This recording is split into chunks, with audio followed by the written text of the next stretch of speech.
I'll start my presentation today with a quote. It says, following Venezuela's sham elections, May 25th, which were boycotted by the main opposition coalition and marked by an embarrassing low voter turnout, dictator Nicolas Maduro is likely done pretending to hold free elections.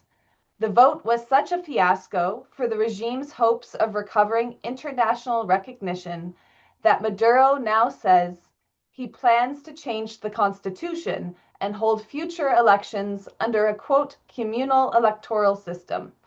Needless to say, this would secure for him, much like in Cuba, guaranteed victories. That is a quote from Andres Oppenheimer in an opinion piece he wrote in the Miami Herald, which shouldn't surprise anyone here, following the elections, which we've just spent the last hour and 20 minutes discussing.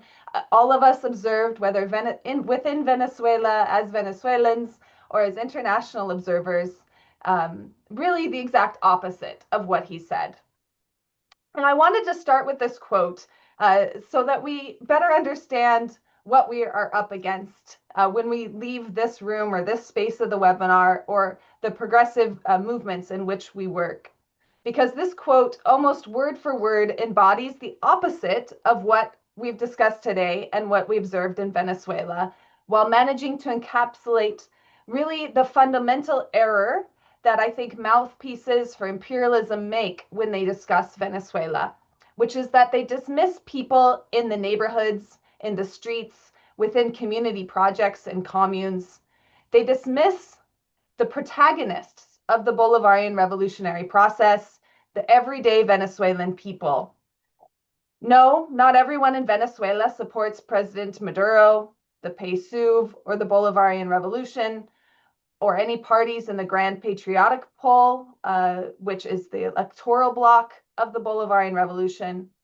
But while the Venezuelan opposition is sulking about their former glory or begging the United States to invade Venezuela, the people and organizations of the Bolivarian revolutionary process are in a constant state of mobilization.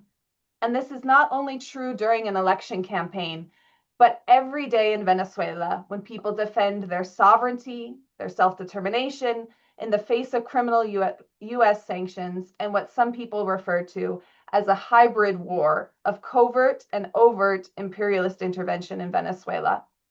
As an international elections observer, during this recent regional and parliamentary election, we all observed just one aspect of this struggle, or some of us, were able to take the time of being in Venezuela to visit a commune or visit a neighborhood alongside the election.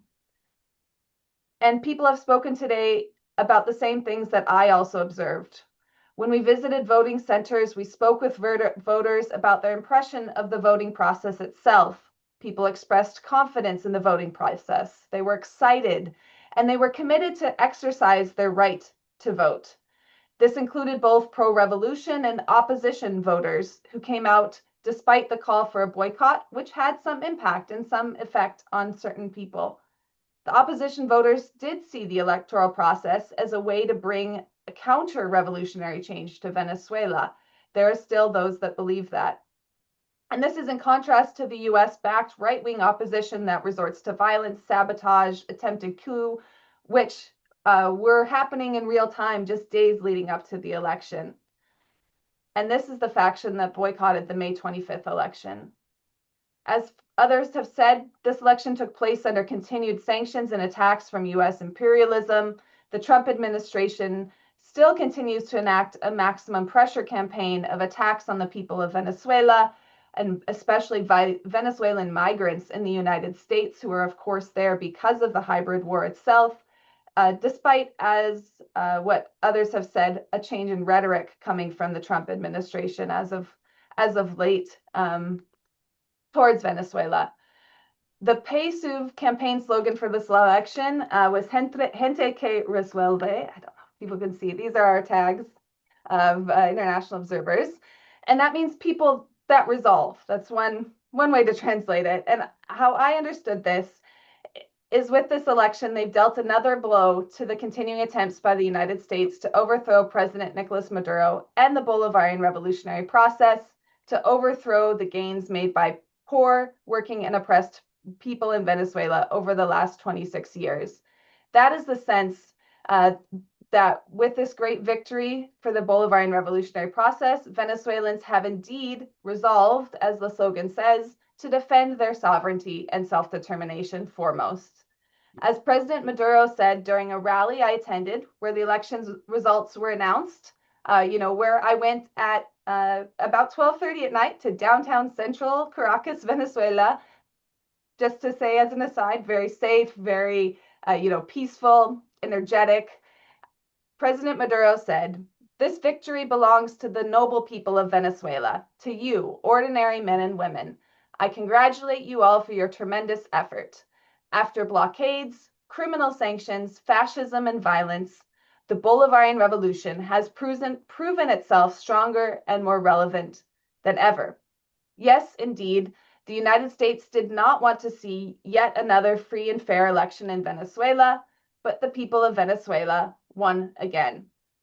Now, of course, the words of President Maduro were not meant to just stay within the election and within that night. It was a clear call to continue what Venezuela has already been in the process of for 26 years.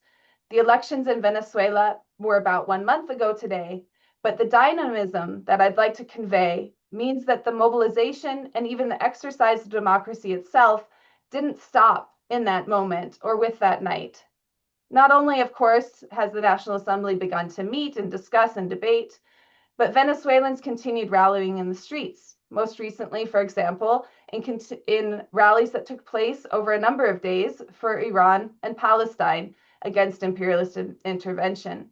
Or Venezuela has now launched a national youth consultation process because they're leading up to the next phase of communal elections, which are grassroots elections where people vote on local projects. And this one is focused on the demands and requests and organizing of young people in Venezuela. Now I come to an important question, which I think we have the responsibility to ask ourselves, to be able to really explain why we are in this fight in defense of Venezuela, and how can we convince others to join us. Venezuela is in the crosshairs of the US government's bipartisan war machine because the Bolivarian revolutionary process is a project in defense of independence and sovereignty. Throughout the past 34 elections in the last 26 or 27 years, every time that Venezuelans recommit themselves to the Bolivarian Revolution, they commit themselves to a project that has made independence from US dictates central to its program. And as evidence of that, I think all of the speakers today have mentioned some aspect of that independence. At the same time, with great credit to the fighting and mobilized people of Venezuela, every time that the US government escalates their attacks or tightens deadly and criminal sanctions against Venezuela, this resolve for independence and sovereignty deepens in the revolutionary Venezuelan people. And this can be seen and felt on the streets of Venezuela. It's also important, I think, to understand how this resolve resonates through Venezuela's relationships with other countries. And in fact, how this resolve resonates through all countries that the US government targets. Under US attack, thank you, countries like Venezuela, Iran, and all anti-imperialist, anti-colonial countries, in fact, become closer, it becomes stronger against imperialism and colonialism. As I've said, the victory for the PSUV in the regional and legislative elections in Venezuela in May was a great victory for poor, working, and oppressed people around the world. The victory for the PSUV in the Venezuelan election, I also want to say, is a victory for Iran, a victory for Palestine, a victory for Hezbollah in Lebanon, a victory for Yemen. We must understand the dynamism and motion around us today. The dynamism of class struggle is unfolding. We see that Venezuela and Cuba are really the center of political gravity for Latin America. And that is the same dynamism of class struggle that is unfolding in West Asia and North Africa. And the center of political gravity for this developing momentum is no country but Iran. And second to Iran, once again, Iran.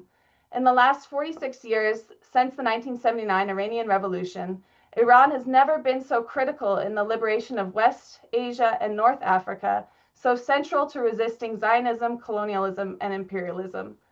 There's a developing anti-imperialist and anti-colonial dynamism that we observe in Venezuela that continued with the election of President Maduro and this recent election on May 25th. And I'm hoping that Russia and China will properly and enthusiastically recognize this importance. The victory of PSUV and President Maduro in the last elections in Venezuela has connected a thread that we can see in the coming few years will continue to connect countries like Iran, Venezuela, Nicaragua, Yemen, and other countries in this new energy and class struggle. The recent US-Israeli attack on Iran is nothing but an attempt to close off this development and reverse the gains of the Iranian Revolution and reverse the impact of Iran's self-determination and Iran's independence that has become an inspiration for oppressed nations in West Africa, the same way they are attacking Venezuela's independence and self-determination. I will say that Venezuela and defending Venezuela must be a central task for anti-imperialists and anyone who believes that a better and just world is not only necessary but possible. We must see this with clarity, and we must join together and unite. So I just call on people to redouble our efforts and raise our voices for hands off Venezuela with more determination and more unity before. I'll put links in the chat about joining together in the Venezuela Solidarity Network, and I look forward to our discussion. Thank you. I'm Michael Hudson. I'm appearing here for the International Manifesto Group. If you like this video and ones like it, please subscribe. For more information, go to the address on the screen.